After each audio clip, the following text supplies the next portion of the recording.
You want to be on TV? No. No, she doesn't want to be on TV. She's actually 47 years All old. right, I'll stand next to you, because that way you'll make. Okay, so how do you want this to do this? Do the transaction, so 47.95. I'll be right. Oh, I gotta be out of camera shot. Well, like, do you want me to sign something, or you want me to hold a gun, or? We're gonna do that after if you want, so. I'm still looking for a small one to carry, small 22. See a nice one down. 40, Mm-hmm. 40 Glock. Just something. I feel better now that I That's how she feels. took all the courses and know exactly what to do. I mean, I can pick it up now and know exactly what was it loaded. And I bet you never know what you did without it.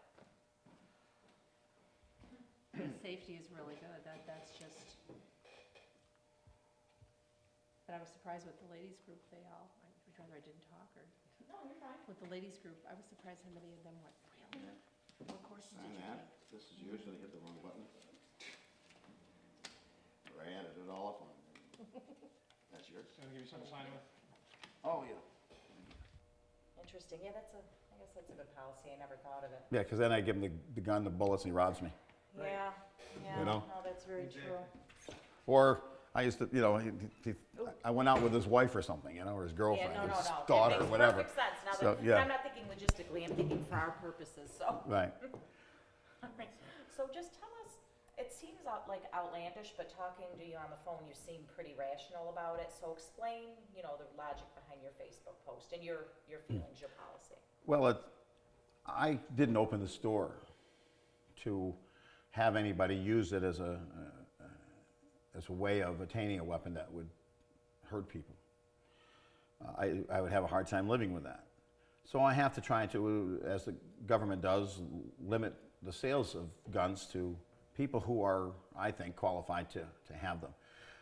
The government has their checks that we do every time we sell a gun. And if a person has a criminal record or a mental health issue, they're denied the ability to purchase a gun.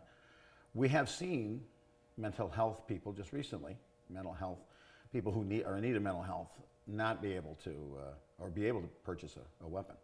So there should be some kind of a responsibility, a personal or moral responsibility on my part, that if I see someone, as I talk to them, as you see, I engage people in conversations, and if I determine that these people exhibit behavior contrary to average people, then I feel it's incumbent that I do not allow them to purchase a weapon.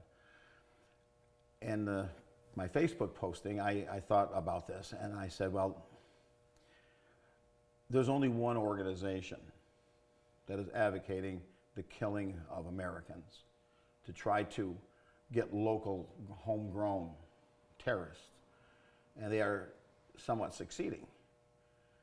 So I felt that I can't tell a good guy from a bad guy, but there's only one organization right now. They're not Canadians, they're not French, they're Muslims. And I can't tell a good Muslim from a bad Muslim. So I have decided that I cannot live with myself if someone was to purchase a weapon and use it to hurt other people.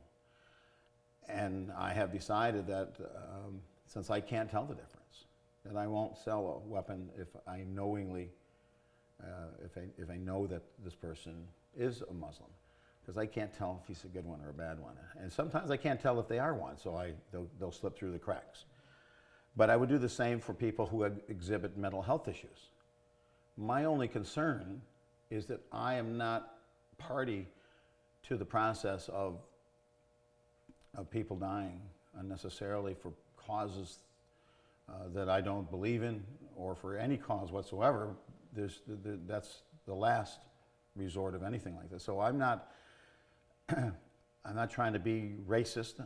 I'm just saying that these are the people, if they were Irish and they were Irish terrorists and they were advocating the overthrow of the government and killing of officers and military personnel, then I would not sell to Irish, but that's not the case. So I have to look at who the enemy is and just say that I'm sorry, but this was kind of brought on by themselves. So I have to make a policy, and that's what my policy is. And you said on the phone that you fully understand that someone, whether government, whomever, might compel you to change this policy, and you're okay with that, but you just feel like at least you tried? Yes. I mean, if someone says that this is an illegal act on my part, I follow the Constitution. I believe in the Constitution. And if I'm told I have to do it, I'm not going to violate the Constitution. I'm going to do what I have to do. And if that means obeying the laws and selling these, then I have the decision to make. Stay in business. What kind of feedback, if any, Or you sell it. got from people on your post? Well, there was no negative. All I can say is that there has not been a single negative. Some people write, 2 thumbs up or something, but people see me in the streets, and I would have to say there's no negative. There's no downside to it. It was any feedback I got has always been positive. And this is about you not being able to tell the difference between the good and the bad. So if you knew for a fact that a law-abiding Muslim who was only going to use it for legal purposes came in, you would sell to them. You're saying if it's because you can't, you don't know. That's correct. If let's say a police officer is Muslim, and he comes in and I can tell he's Muslim and shows me his badge, and yes, then I would assume that the proper steps have been taken to make sure that he's not a terrorist, and I would then sell to him. It has nothing to do with the entire community, but I can't tell the difference. And so right now I have very little choice just for my own conscience. I get the feeling this is because, especially in this day and age and climate, it's, I don't want to say stressful, but it's tough owning a gun store. Because, let's face it, they can kill people, and everybody that comes in to buy, it's easy when they're townies and you know them. Mm-hmm. But if you don't know them, it's a kind of scary business, isn't it? Well, I don't know if I say it's scary. We hope that the checks that the government puts into place will take away. But again, if they're acting unusual, strange, then I have a responsibility, if nothing else moral, to not sell them, no matter what they are, Muslim or non-Muslim. If they're acting in a way that, and I always engage them in conversation. Always, I never just okay and they're gone. I'm always making sure that these people are able to carry on a conversation and don't exhibit any signs of mental illness as far as I can see. I'm good. You good? We good? You want to say anything else? No, I don't It's John, think so. right? Yes, Swartz? it is. Swartz, yes. Okay. How long you own this place? To the northwest, and every airplane to get away from New York City in a populated area, as soon as you take off, you turn left. And on the first takeoff, all I had was I got a light. It said fuel.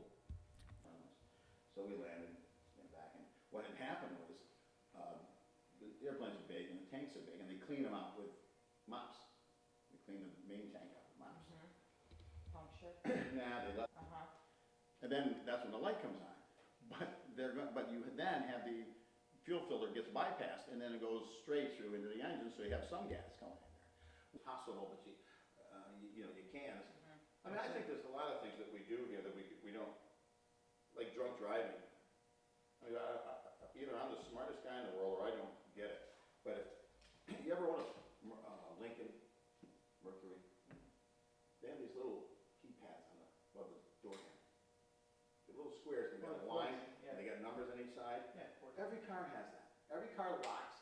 Every car's got to be, you got to do this to get in. I can't even do that when I'm sober. They're so small. If you're drunk, there's no way you're getting in that car. Duh. Now they take care of that problem, but do we do it? No. Well, It's not like you have to invent technology, it's already there. Yeah, no, true, just manipulate. It's not like, it's no key, no electric open. Everybody's got to go. Easy. Yeah. Did turbulence bother you or no? You get used to it. You realize it's nothing more than just bouncing down the road. Oh my God. It's bad when, I was on the 730 more down. I don't know what they were thinking. Well, in order to get this heads-up display, to look at that, they got this big square box above my head. turbulence, and the airplane went down, so I went up. And I smacked my head in that. Oh my God. I was, you know, so I didn't like that. Mainly, you know, you get into some, I never really got into anything other than that, once or twice into real bad stuff. Most of the time, it's difficult to, I mean, So the some of engines these, are very well, I mean, I've only lost those engines because the fuel lines were clogged. and those from how many years? Until you had a bad experience. After that, I couldn't get back on the plane. I still go out with women, I had a bad experience. I like the way he thinks. Yeah, but that didn't kill you though. This almost killed me. And I was like, well, Oh, women could. Yeah, right. that would have been worse. If you, like they found Malaysia, Eric, that was. Yeah. But if you take, away from that, stay away from those kind of airplanes, and stay on just stuff like Air France and British Airways and American Airlines and Delta and these guys, and you just fly them, that part of it is removed from the problem. So now I've 30 years, and most of the time, in fact, one day I took off out of LA. I'll never forget this. The roughest part of the trip was the takeoff flow in LA. I never had a trip where I took off. Once I broke ground, just smooth. And from LA to New York, not a ripple. The whole 6 hours. I mean, very rare that you run into something like that. But when you look at how many airplanes are in the air, go to Flight Radar, and you'll see how many airplanes are in the air. And if you're flying over Africa, where there's not a lot of traffic, you know, where you don't know, but when you're flying in the U.S., everybody else, you know, hey, we're getting a rough ride here at such and such. In fact, I was going across the North Atlantic, going to Europe, and we got to dispatching it. You know, you got a lot better communication. So now we get notice that there's severe turbulence on our route. So we call up.